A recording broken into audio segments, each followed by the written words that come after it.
In today's video, I'm going to teach you how to gift a game you already own on Steam. This is perfect for birthdays, holidays, or just sharing a favorite title with a friend.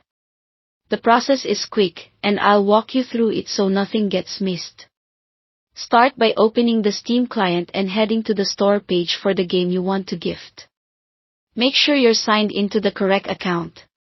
Even if you already own the game, you can still purchase another copy to give away. If you don't see a standard buy button because you own it, look for the option to buy it as a gift within the purchase section on the page. Click Add to Cart on that game store page.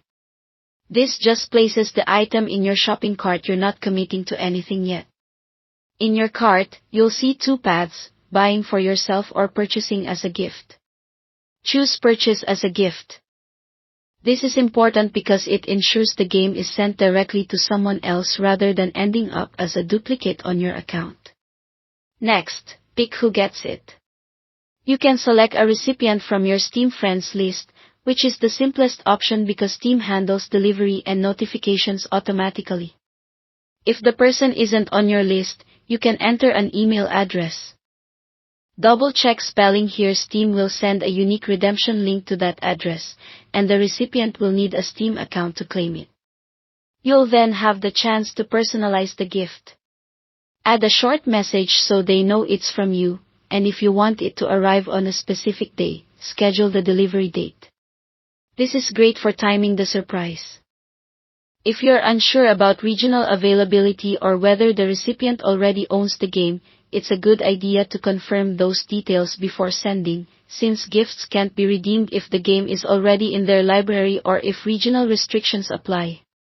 Proceed to payment and choose your preferred method: credit card, PayPal, or Steam Wallet funds. Any current sale price applies to gifts too, and local taxes may be added.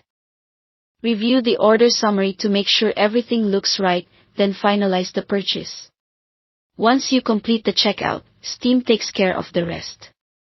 The recipient will get a notification through Steam and, if you used email, a message with a redemption link. When they accept, the game goes straight into their library. If they can't accept it, they can decline, and you'll be notified and guided through the next steps according to Steam's policies. Thanks for watching, and don't forget to subscribe to this channel for more videos like these.